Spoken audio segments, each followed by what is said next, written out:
The Andy Pollin Show. We got to go after this with everything we got, figuring they're going to come with everything they got. I'll start off by saying I'm bored, I'm broke, and I'm back. The Andy Pollin Show on ESPN 630 starts right now. I usually don't celebrate these days that are now designated, but today is Happy Pop-Tarts Day. I don't really eat Pop-Tarts anymore, but they are a phenomenon. They made a movie about it. Jerry Seinfeld did a couple of years ago. Didn't do very well at the box office, but Pop-Tarts are, believe it or not, 61 years old. So we'll celebrate later in the show. Mike Locksley, he's not celebrating. He's kind of defiant about this. The security that he got over the weekend from the athletic director, Jim Smith, who says he'll be back next year. We'll hear what Locksley had to say. And not much coming out of Ashburn because it's the bye week and there's no game this week. So maybe that's a good thing, the way they're playing. But no real news to report out of there. The next time we'll hear from Coach Dan Quinn will be on Monday. But we did hear from Mike Locksley yesterday. And over the weekend, you probably heard about this, that the new athletic director's name is Jim Smith, which is a good name to put on a hotel registry when you check in during the day. And the senior deputy athletic director, Diana Sabu, S-A-B-A-U, she was the acting athletic director until Jim Smith took over. He's only been on the job about 4 or 5 months. Started, I guess, somewhere July, August, somewhere in there. And so he's been evaluating a lot of things, and he's got an interesting background in that he worked at Ohio State, which I still believe has the biggest athletic budget in the country. This is before all the NIL and all the other Michigas. But they have always had an enormous athletic budget, and no surprise that they've had great football teams and on occasion great basketball teams.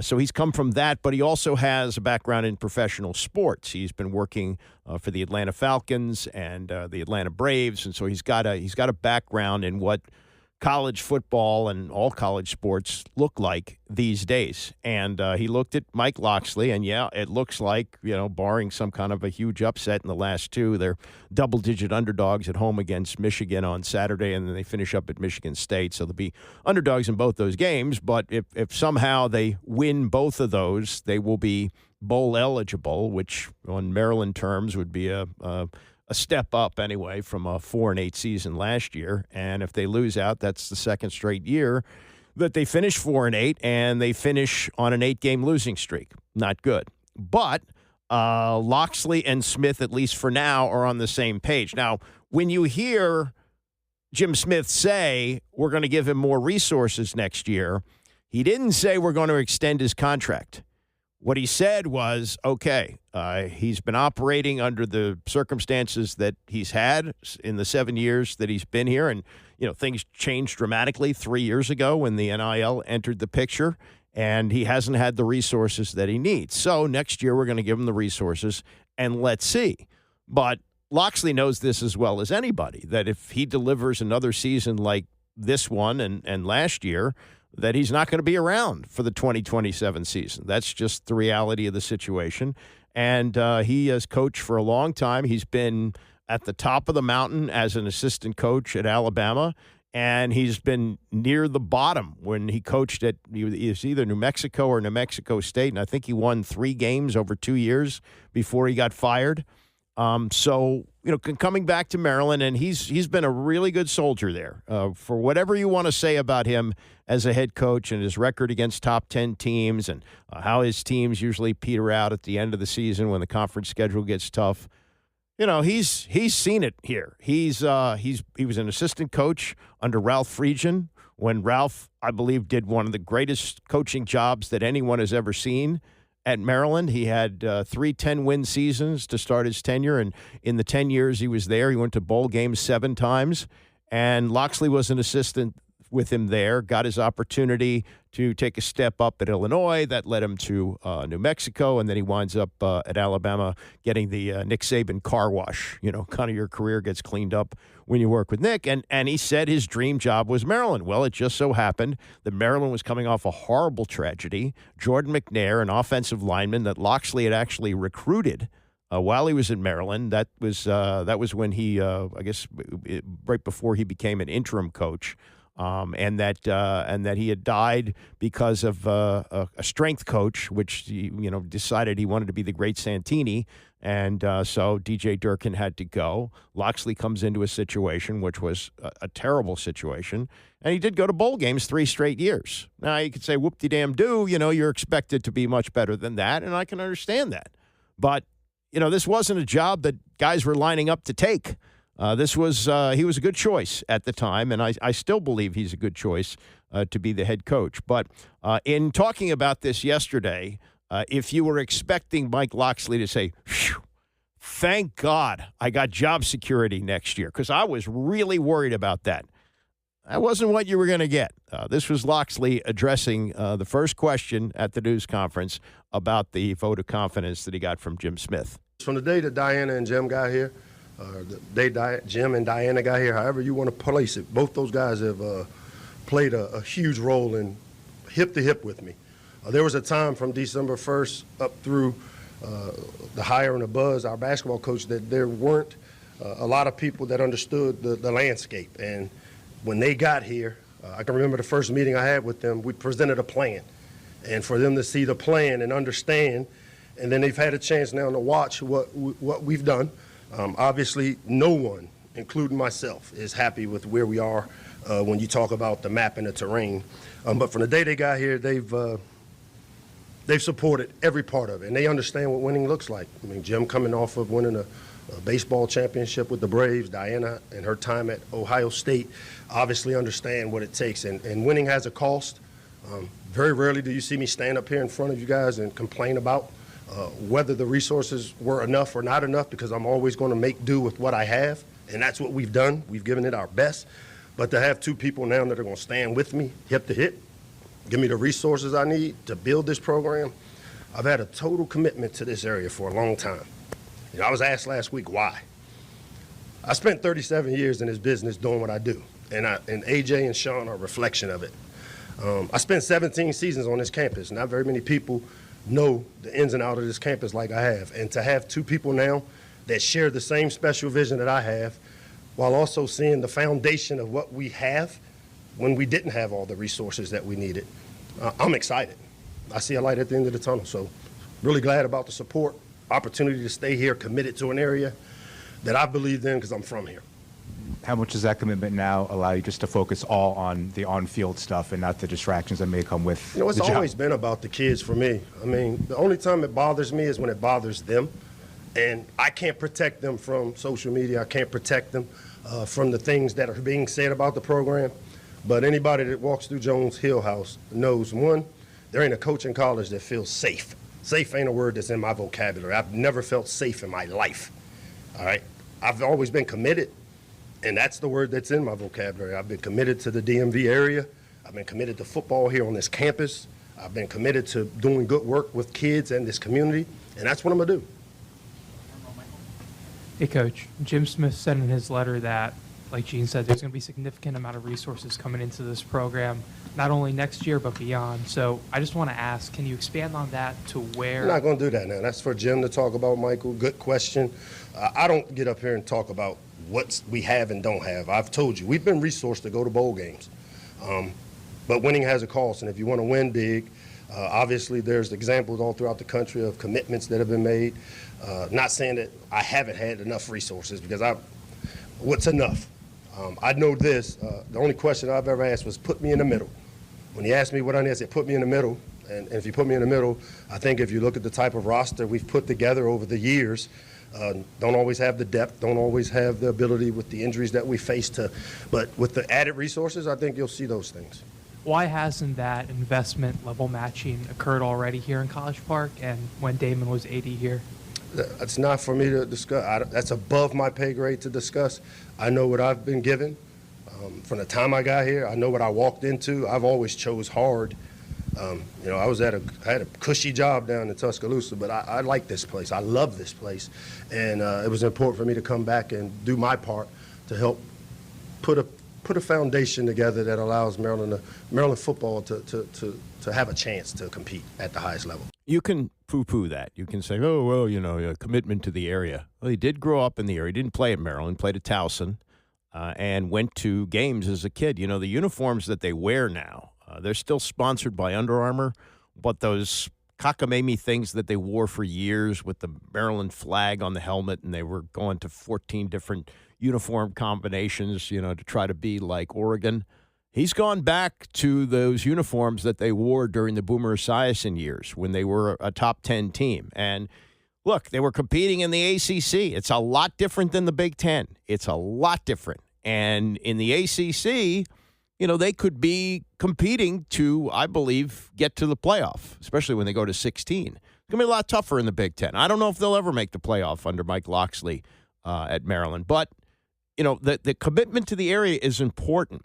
And I would never compare the coaching ability of Mike Locksley to Gary Williams for basketball, because Gary Williams went to back-to-back Final Fours and he won a national championship. He's in the Hall of Fame as a basketball coach and should be. But the reason he was at Maryland was similar. He came into a crisis situation and felt a need to help his alma mater. He had a team at Ohio State with a much bigger budget that he got at Maryland, and there was no probation hanging over his head, no investigation from the Bob Wade era that he had to deal with, and he had recruited Jim Jackson. And Jim Jackson was a great college player and an outstanding NBA player. And he had a team at Ohio State that he walked away from that could have been a Final Four team to come back to Maryland because he felt the commitment. And so I don't minimize what Mike Locksley says about the commitment to Maryland. I don't. You may, but you know, if he has a really good season, sure, he's going to look for more money. But you look at Lane Kiffin at Ole Miss. He's got a team that's going to be in the playoff, and he's openly shopping around for a job. So much so that there are reports, which he has denied, but who knows, you know, there could be semantics, about an ultimatum, like make up your mind soon because we got to move on. And if they win the Egg Bowl on Thanksgiving and they play Mississippi State, I think it's at home, so they probably will win that and be in the playoff, then what? You know, but he likes to be courted by people. Locksley's not in a position to be courted by people. And Locksley's head appeared to be on the chopping block and probably should have been at least examined. But I give credit to Jim Smith. Let's see. Let's give him the resources. If he fails with resources, then we move on. But give him a chance. Give him a chance to succeed. Last thing from the news conference, and I was at the game when this was being chanted. This was the Indiana game where fans were chanting, "Fire Locksley, fire Locksley." Near the end of his about 20 minutes with the media yesterday, Locksley was asked, what do you say to the fans now that they know you're going to be back? I don't know how much of the fire Locksley we're going to hear on Saturday because, frankly, I think that stadium is going to be three-quarters maize and blue. As a matter of fact, I've already given away my tickets to my daughter's boss who went to Michigan, so he will be representing probably a pretty large percentage of the people in the stands. But for those who've been wanting him out, this was what Locksley said about that. All I can tell you is anybody that knows me knows how committed I've been to Maryland football. For me to have to sit up here and explain to fans how much I want to win here, I think the people that understand and know. If you just look at how we've recruited here, players don't follow BS. They go where they think and know it's real. It's real here in this program, and now we have a vision, a plan, and now I have partners that will help me execute the plan that I've set for us to take the next level with this program. Hey, Coach, just wanted to ask you about the timing of Jim's letter. You know, how do you feel about when it was dropped? Would you have liked to see this earlier in the season? It didn't bother me when it dropped, how it dropped. It needed to be said. At whatever point Jim felt comfortable to be able to say it. I mean, he's evaluated this program from the time he's gotten here. Super smart guy that from the day he got here, there's no doubt he understood the business of sport, but he also understands sports business. And then Diana and her expertise with being at places where they've had great success. And it's not that we didn't have that here before. I'm saying that they have partnered with the vision I have for what it would take, and they agree. And they've given me the time. It takes time and resources. They've given me the time. Obviously, my contract allows that, and then they are committed to giving me the resources. Just from your conversation with Jim, did he give a reason why now was the right time? No, I didn't even ask because it wasn't important. Well, it's pretty obvious why it was that time, because every time you turn around the last month, you're seeing coaches canned. You've already had James Franklin fired and rehired within that month. crazy, right? I mean, but that's the world we're living in right now with college football. And he had to say something because people are looking around going, well, the buyout for Locksley's $13 million, and Franklin got $49 million, and Brian Kelly's getting $54. Well, as we found out, and even with this $13 million, I wonder about that too. That's what's left on his contract. That would obviously decrease after next year. But even with the buyout of that number, 13, it probably could be less because we just saw James Franklin settle for $9 million of $49 million lump sum payment, so he can move on. Because the wording in the contract is you have to look for another job. And then, you start to fight with the lawyers and so forth. And, I'm sure that Locksley, if he wanted to get another job, if he got fired here, not necessarily a head coaching job, but somebody would hire him as an offensive coordinator. And he's an outstanding recruiter. And they've got players coming in. I know the game has changed now, and you got to have transfers and all that. But in terms of high school recruiting, he's still got that. He's still excellent at that. And he got a quarterback this year who has had his ups and downs, but he's started every game, and he's had some moments. And I think that, if he winds up staying here, and that's going to be part of the commitment that Jim Smith is talking about, that they're going to have the cash to get him to turn down offers from other schools, maybe next year or by the third year that he plays, we're going to see Malik Washington be an elite quarterback in college football. He's already one of the best freshman quarterbacks in college football. So I would think that, if he continues to develop, and he's got Pep Hamilton, who worked with NFL teams as the offensive coordinator, I imagine he's going to stick around too. So we'll see. But all you people who've had the pitchforks out for Mike Locksley, forget about it. He's staying. Coming up, spitting, yeah, disgusting. We'll look at that and how it's being treated in the NFL. It's the Andy Pollin Show, ESPN 630. The Andy Pollin Show on ESPN 630, the sports capital. Before we get to the latest spitting situation in the NFL, I just saw this on Twitter and got me thinking about what has happened to the NBA and Christmas Day. At one point, they owned Christmas Day because it was on a weekday for sure. Sometimes it would fall on a Sunday, but by and large weekdays, and they would put NBA games on all day, and that's what you had to watch. In fact, at one point, Christmas Day was considered so important to the NBA that one year when they had a lockout, the owners rushed to get a settlement with the players so as to make sure they were on the court for Christmas Day. Well, Christmas Day now belongs to the NFL again, and they have sold it to Netflix. And we got another doubleheader, and for whatever the records will be for Washington and Dallas when they meet on Christmas Day, Washington season is over, and Dallas is on life support, I would say, even with the win they had the other night.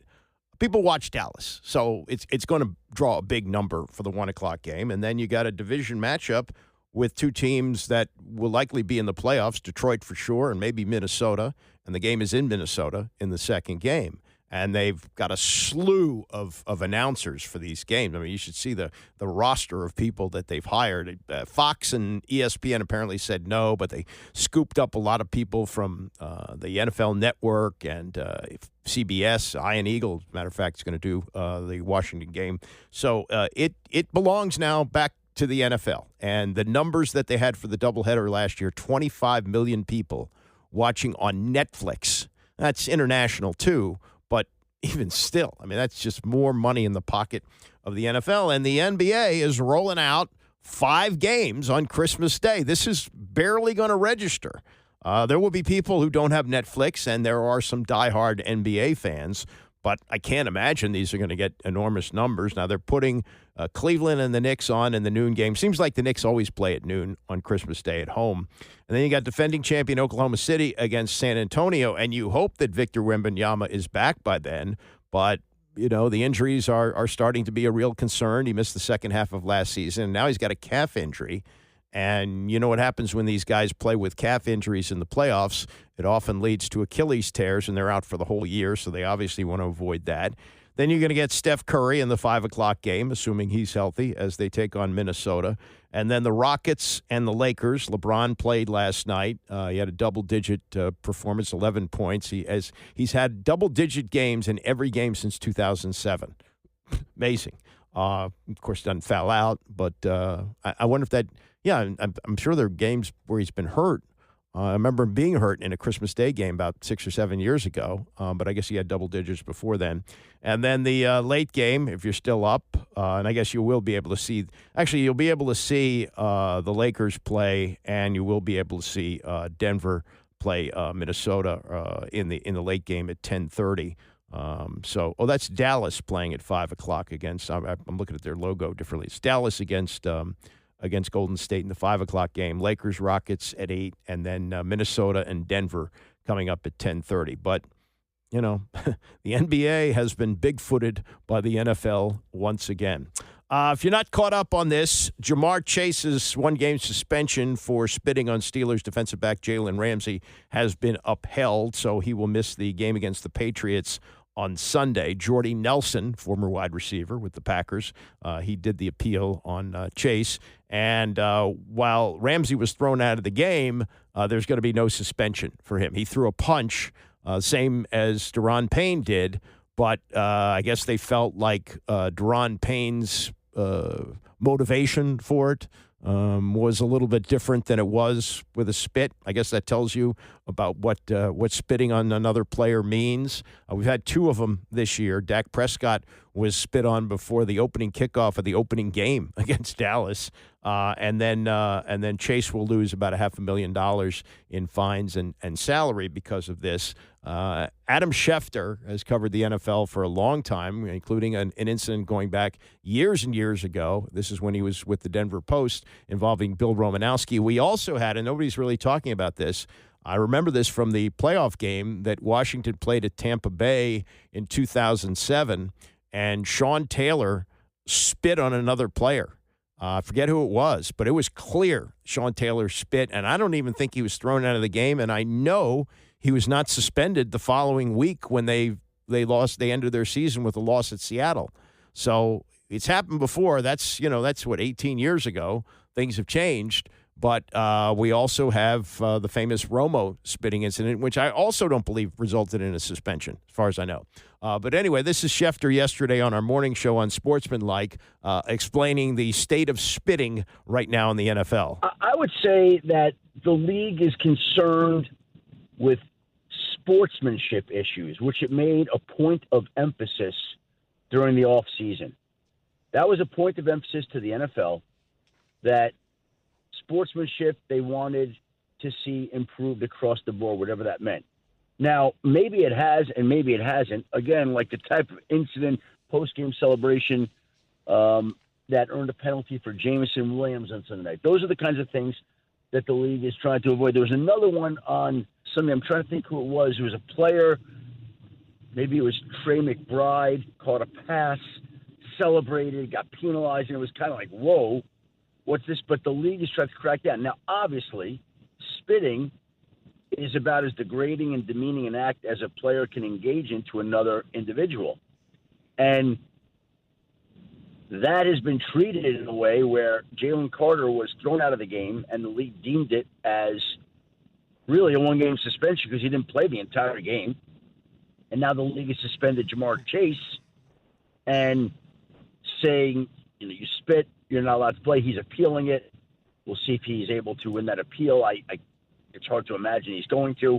His hearing officer looks like it'll be Jordy Nelson, the former Packers receiver. The thing, when it's on video like that, when the cameras capture Jalen Carter spitting at Dak Prescott or Jamar Chase spitting at Jalen Ramsey, when it's on, you really lose you don't have an argument. You could say it didn't happen, there was saliva that flew out, or whatever it is. But when it's there on camera, that's a tough argument to make, I would think. And the league has been very clear about sportsmanship. Now, again, I'll tell you that it's amazing. I happened to be at that 49ers-Broncos Monday night game in San Francisco, and I say this about people, but coaches remember plays, players probably remember plays, and reporters remember stories.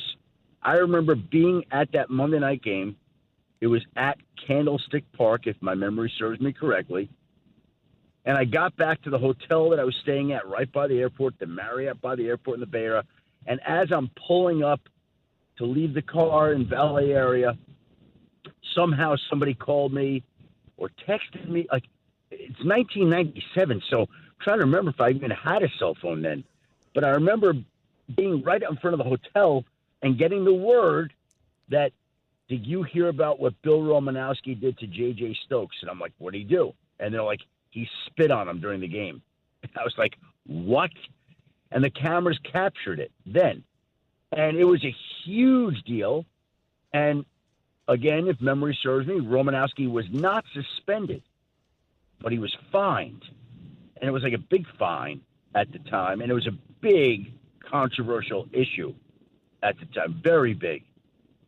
So we haven't heard too many instances of players spitting on players. It happened twice this year.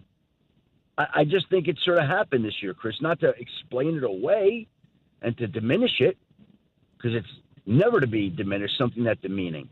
But I just think it's random happenstance that it happened to happen twice, twice this year. Yeah, and we've seen a suspension off of it, so will it deter it? We'll see. A couple of old school views of this. One from Mike Tomlin, who will have his defensive back, Jalen Ramsey, available when they play Chicago this week. There's no suspension for him. And as for what he did to get thrown out of the game on Sunday, Tomlin said this the other day. I have no message if someone spits in your face. Do what comes natural. Do what comes natural. And I would think most people, even if you're not an athlete, somebody spits in your face, your instinct is to throw a punch. I would think so. I mean, I guess if somebody's 6'8", spit down on me, I don't know what I'd do, but you wouldn't be happy about it. And in the NFL, when, emotions are ramped up and of course you're wearing helmets too, so when you throw a punch, it's a little bit different. But there's Tomlin saying, hey, we can't have an undisciplined Jalen Ramsey throwing a punch like that. He said, no, somebody spits in your face, you do what you have to do. Mark Schlereth played a long time in the NFL, won a Super Bowl here, won 2 more with the Denver Broncos. He's been out of the league about 20 years. On with Rich Eisen yesterday, his look at this.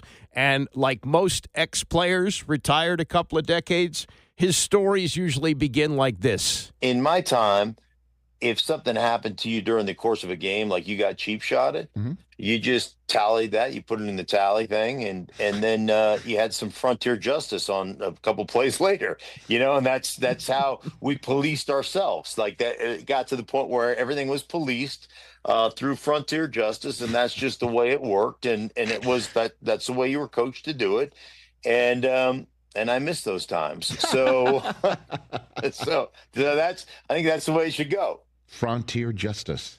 It sounds like you administered such justice at some point in your career, Mark.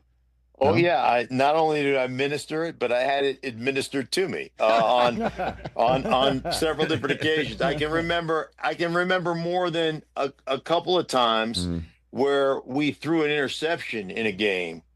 And that was always frightening because, I'm holding somebody on every play. So every single play, somebody's pissed at me. And all of a sudden you've got to, circle out of there and go try to chase this interception.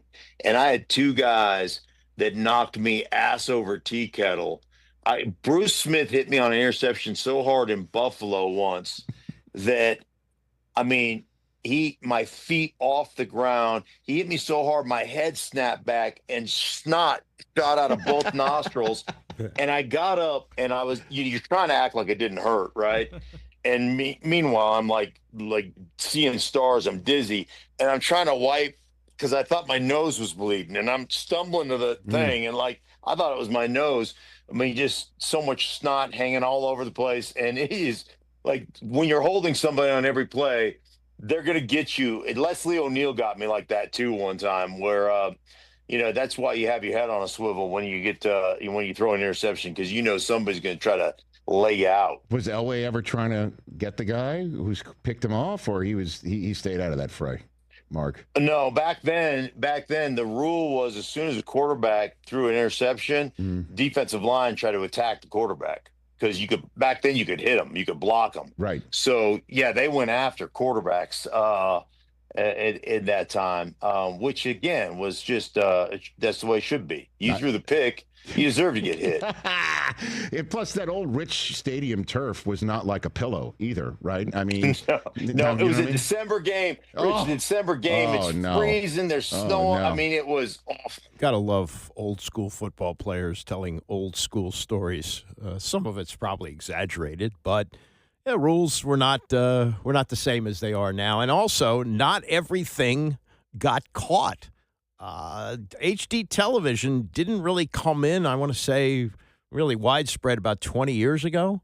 And Schlereth was retired before then, so you didn't get the clarity of that. And then in this particular case, the TV cameras didn't get this. The reason that this was discovered was there was a local television station from Cincinnati shooting sideline video. This is, television stations will send cameramen down on the field, and they get angles and things that you don't necessarily get on television.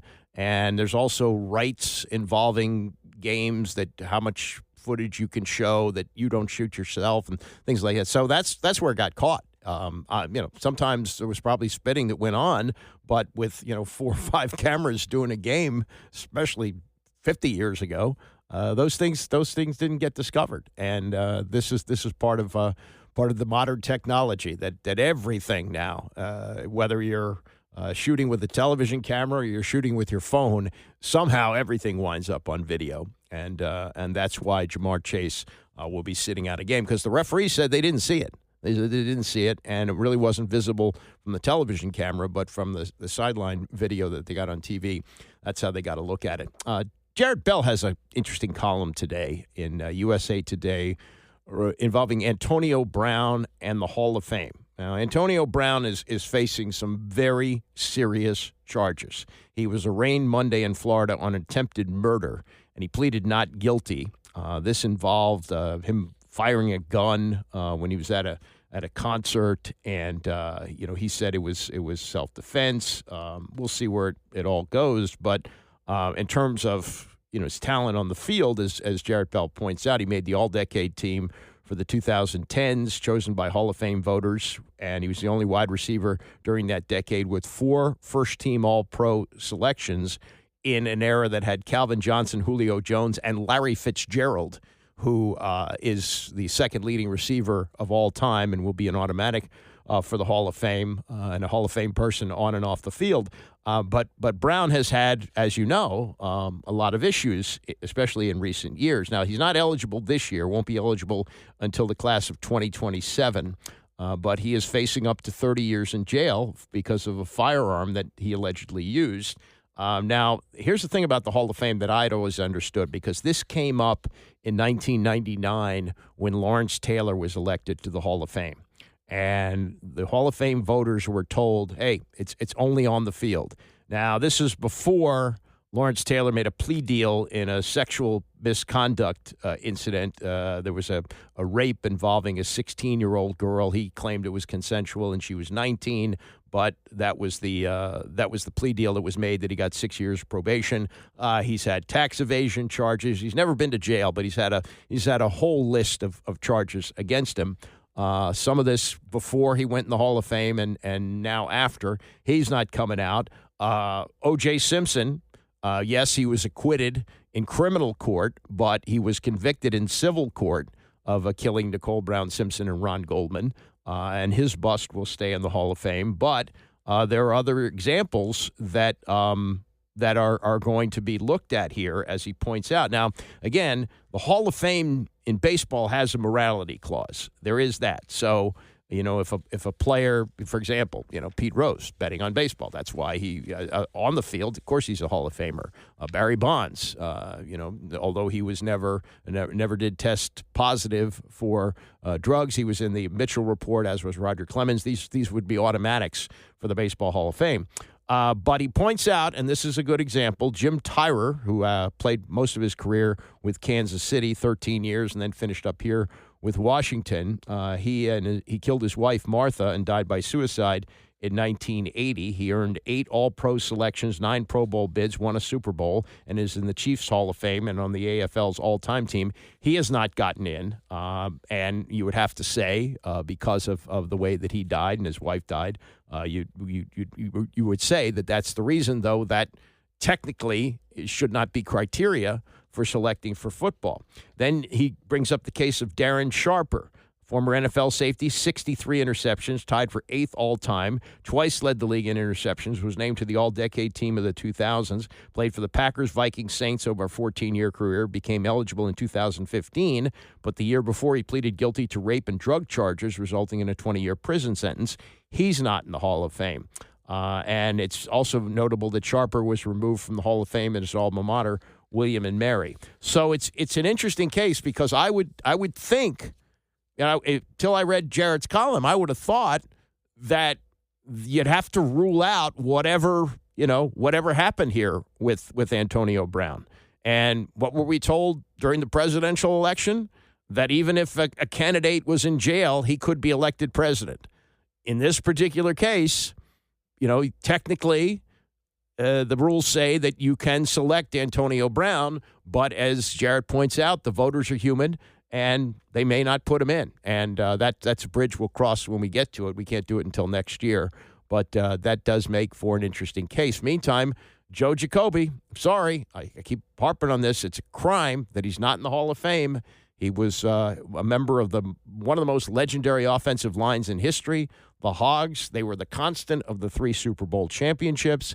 He was a 4-time Pro Bowler, a 2-time All-Pro. He's got 3 rings, played in 4 Super Bowls. No excuse. No excuse whatsoever. All right, coming up in the next hour, Jeff Saturday with a good explanation on Shedeur Sanders and all the hubbub about that.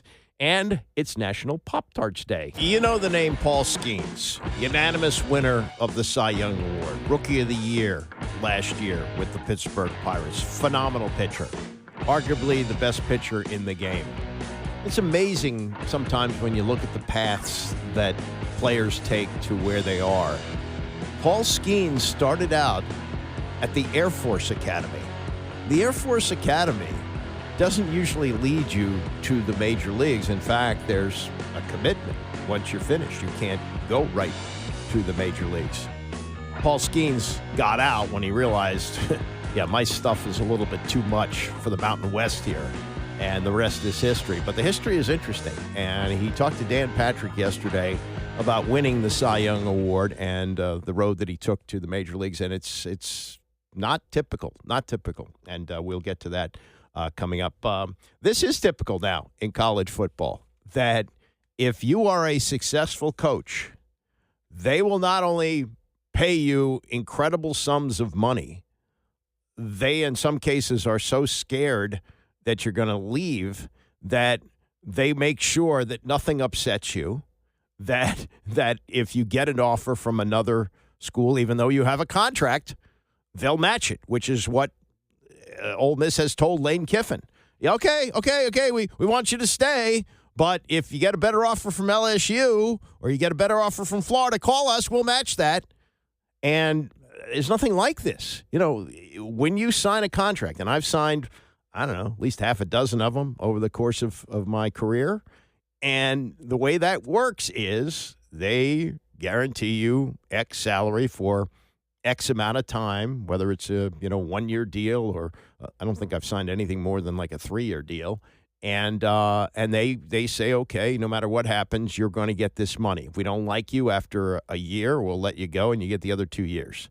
And then on your end, you have to say, well, this is what I've agreed to, so I can't negotiate for any more, and I can't go across the street and say, hey, I'll work for you for more money. Never mind my contract that I have over here. There's no other place in the world that it works like this. But that's the situation in college football right now. Curt Cignetti, think about his rise. He was working at James Madison just 3 seasons ago. The 2023 season, he was working at James Madison. He was making $600,000 a year. They had a great season. So off of that, he got an offer to go to Indiana, a basketball school. And I think most people looked at it like, oh, okay, that's nice. You know, maybe he'll get to a couple of bowl games with Indiana. He'll make more money there. He's a guy 60 years old, and, you know, that's a good step for him in his career. And then he puts together a team that goes 10-0 and makes it to the playoff. And so this year they start off, they're doing great, and then Penn State fires James Franklin. He's from Western Pennsylvania, Signetti. So they go, forget the $4.2 million we're paying you. We're going to give you a 9-year deal worth, I think it's $11.5 million a year. They're guaranteeing incredible amounts of money. And the buyout, he can go shopping too. That if anybody wants to wait for him, including Penn State, the buyout of this enormous contract is only $15 million. Somebody will stroke that check if he wants to go to Penn State, which he can do. Now, the problem is you got the transfer portal open at the same time as the college football playoff is going on and the recruiting period and so forth. So it's a difficult thing to step into. But if Penn State contacted him, which apparently they're allowed to do, there's no tampering or anything like that. This would happen in the NFL. If you want to hire the top coach in the NFL and he's under contract and you contact him, there's going to be a fine because that's tampering. Not so in college football. Nope. You want him? Go talk to him. And if somebody talks to him from Penn State and says, oh, go ahead, go as far as you want. It may be January 19th when the national championship game is played, but we'll sign you to X amount of dollars after that is over. So January 20th, you can become the head coach at Penn State. Crazy. And that's where Lane Kiffin is right now. They got a bye week because they don't play until Thanksgiving night against Mississippi State. So he's been flying around the country on private jets, going down to Florida, going down to LSU. They both have openings there. And he could be the coach of either school, it appears, or if they offer more money than what he's making, Ole Miss is going to match. Now, there was supposedly this ultimatum that Ole Miss gave him, like if you don't have clarity by it might have been November 28th, which is when the Egg Bowl is. If you don't know, then we're going to move on. Yeah, he denied that. He denied that on the Pat McAfee show yesterday, and this was Tony and Mike taking a swing at it yesterday on PTI. Kiffin told Pat McAfee today, "There's been no ultimatum, but both Florida and LSU have reportedly flown Kiffin's family members in for visits the last 2 days. Tony, would Ole Miss be right or smart to impose a deadline on the coach that's led them to a 10-1 record now?" So in situations like this where the dynamic exists like this, almost all the power rests with the coach. Almost none of the power rests with the school. The school is obliged to pay the coach the money they agreed to pay him when they offered it to him and he signed the contract, right? That's other than that, they can just go pound sand as far as I'm concerned. If they want Kiffin to stay, they've got to do what they would do with a quarterback or a tackle or a DB. They have to tear up the existing deal and give him more money. They have to show him more money, and see if that's going to keep him. To answer the question directly, I think they're sort of right. It's within their rights to do this. But at that point, if Lane Kiffin calls their bluff, are they going to fire him? I don't think they're going to fire him. Lane Kiffin has, at that school at Ole Miss, the last 5 out of the last 6 years, he's had double-digit wins. That equals the entire amount in the previous 50 years for that school. You're not going to fire him. It's just that simple. So what it feels like, Mike, is if there is an ultimatum on any level, you're cutting off your nose to spite your face. Well, there is no rational ultimatum. Tony, here's a couple of things. One, you would ask yourself, if you're looking at this from the outside or if you're a trustee there or something, is money going to keep Lane Kiffin? Is there an amount of money that is going to keep Lane Kiffin from wandering off to Florida or LSU? And the answer probably is no, because so many coaches look at this as a guy who left Notre Dame not too long ago to go to LSU, and they say stupid stuff like, I can't win here, so I'm going to go there where I can win. Well, here's the problem with that. Lane Kiffin's going to be in the playoff now. Mississippi's going to be in the playoff. Yeah. LSU's not going to be in the playoff. No. Florida's not going to be in the playoff. So the question for Lane Kiffin is, wow, with the portal being what it is and cash money raining down on players from whatever source being what it is. Can I win here? Can I stay at Ole Miss and can I win here, or is there an advantage elsewhere? That's what this is going to come down to. I think he's going to go somewhere else because they're better football schools and they have more money. So I think Ole Miss is going to have nothing more than a Pyrrhic victory. Well, and here's something else about Kiffin. He seems to be a guy who likes to be courted, likes other places, likes a new start. And maybe there are some things at Ole Miss that he doesn't like, and he'd like to tell somebody, yeah, well, you guys didn't fix this, so I'm out of here. I don't know. Lou Saban, not Nick Saban, but Lou Saban. This goes back. But he's a guy that went all over the place. He coached in the AFL with the Buffalo Bills. He was at Maryland. He was at Miami. Some guys just like to move around, and they like to hear the latest offer. They like to be courted. Larry Brown in the NBA, and he's the only guy to win a national championship in college basketball and an NBA championship. The reason he was able to do that is because he was in so many different places.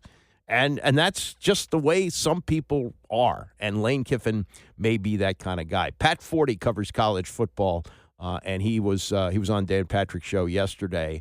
I think who's he working for? Yahoo now, I believe. But anyway, he's working for SI.com. Excuse me. Pat Forty with Dan Patrick on this strange Lane Kiffin tour. It's brazen.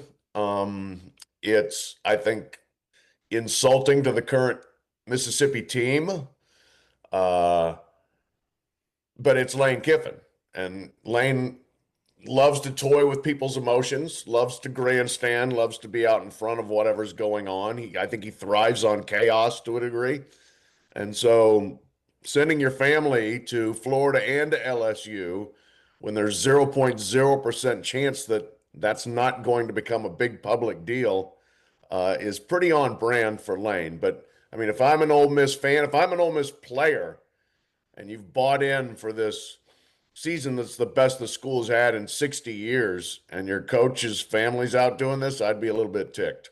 Yeah, I would want to ask my coach. I would want to say, are you all in with us? Right.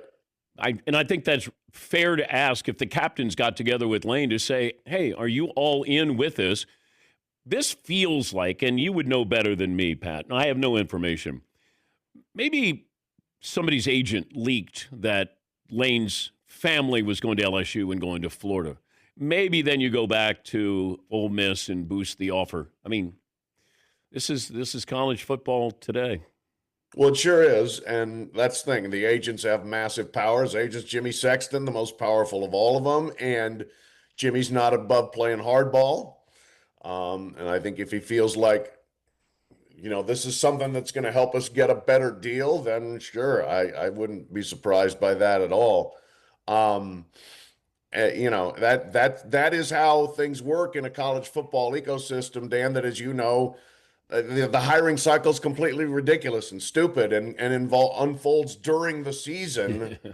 And it doesn't matter if you're having a great season. You're still going to get caught up in it if you are a coach who's being wanted here. And I just have never quite understood the tolerance level for this. I actually asked Greg Sankey on Saturday. He was at Texas, Georgia. I said, any problem within your conference with schools poaching coaches during a season, and it's like the best season Ole Miss has had in decades? And he's like, well, I control what I can control, and I can't control that. But I think they could perhaps exert a little more control on how the hiring cycle works. Well, it's crazy. Look at James Franklin. James Franklin 6 weeks ago was with a team that could have conceivably won the national championship at Penn State. Not only got fired at Penn State with an enormous buyout, which was even settled in that period of time. The $49 million became $9 million, a check for $9 million. And now he's got another job at Virginia Tech, where it's going to be easier to win than it is at Penn State in the Big Ten. And Pat Forty with his look at the James Franklin situation. I like it. I think it's good. I think it's good for both.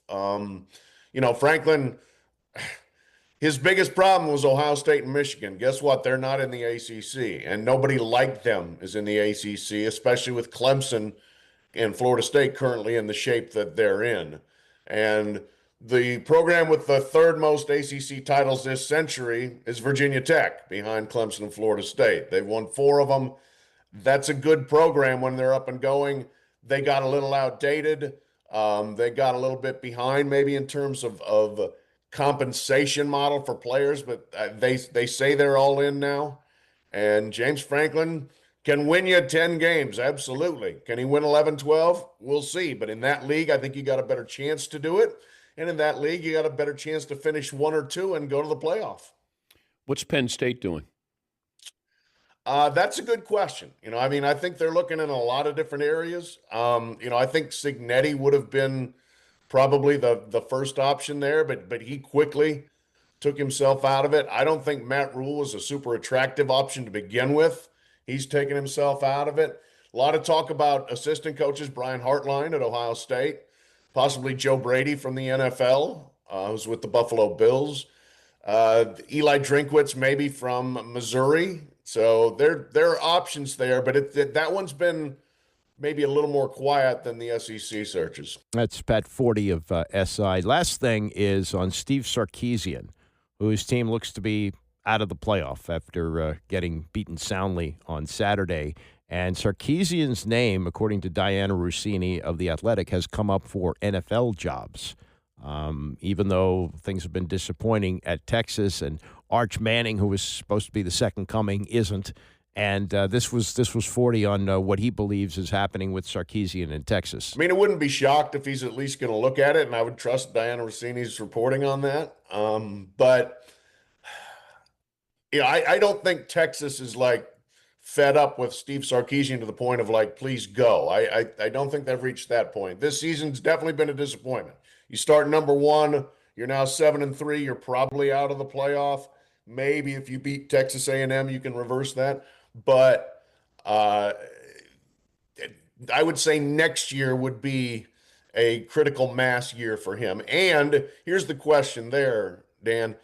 If you are pretty well tethered to Arch Manning and you don't think Arch Manning's that good, maybe you're like, okay, this might be time to get out instead of going through year 2 with Arch being just an okay quarterback and the blame coming back on you. Well, here's another angle on that. What if Steve Sarkisian said to the Manning family, the most prominent, at least quarterback family in football, you'd have to say, what if there was a promise, as long as Arch is here, I'm going to be here? And would it be possible that Sarkisian goes to the NFL and, as 40 suggests there, sort of a way of saying, yeah, this guy who was supposed to be so great, he's just not that good. And I don't want to be tied to him for another year. That would be a bad look. Then the Mannings, who, they'll dabble in the dark side, as they did when Eli came out of Ole Miss and didn't want to go to the San Diego Chargers, and they engineered a deal that he went to the New York Giants. Could they say, hey, this is Steve Sarkisian, double-crossing here?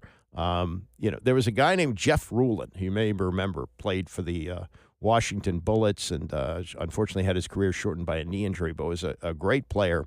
And he went to a place that Jim Valvano coached, Iona. He coached at Iona before he went to NC State. So this would have been late 70s, early 80s.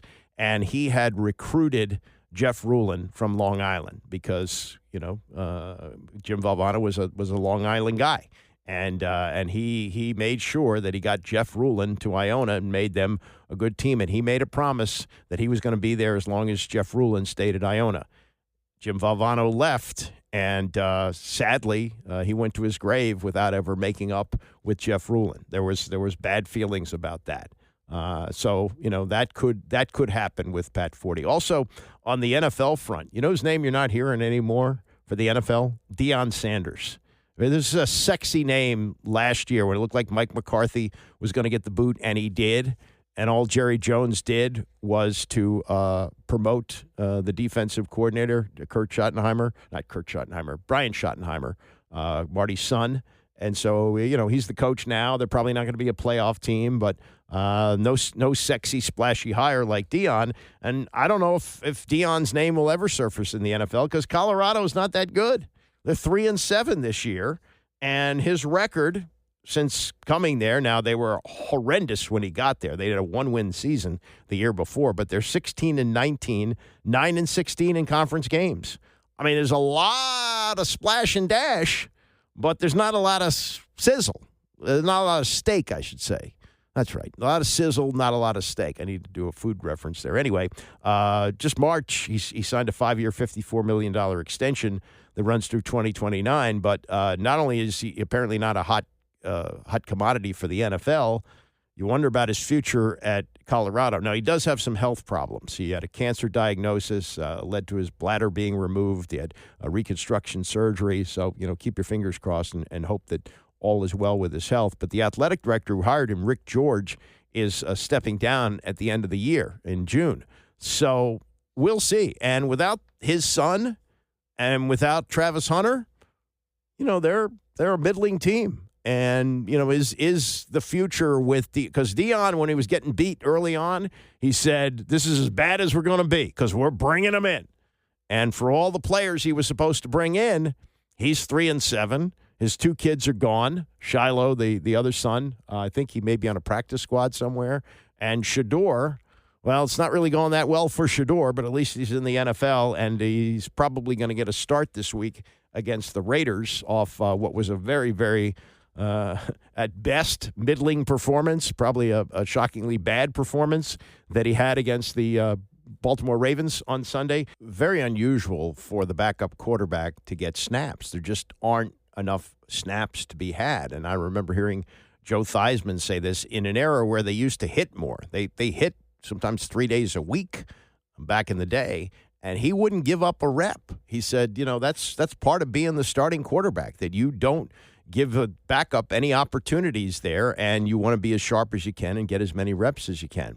Well, it's a little bit different here with the Cleveland Browns in that if you don't give your backup reps, he's not going to be really prepared in any way because the backup with the Browns is Shedeur Sanders, who came into the game, made his NFL debut last week at home against the Baltimore Ravens, a game that they lost. They were competitive, but they lost the game, and he was not good. He was not good, and he finished the game sitting on the bench with teammates patting him on the back and so forth. But it looks like he's going to be the starter this week.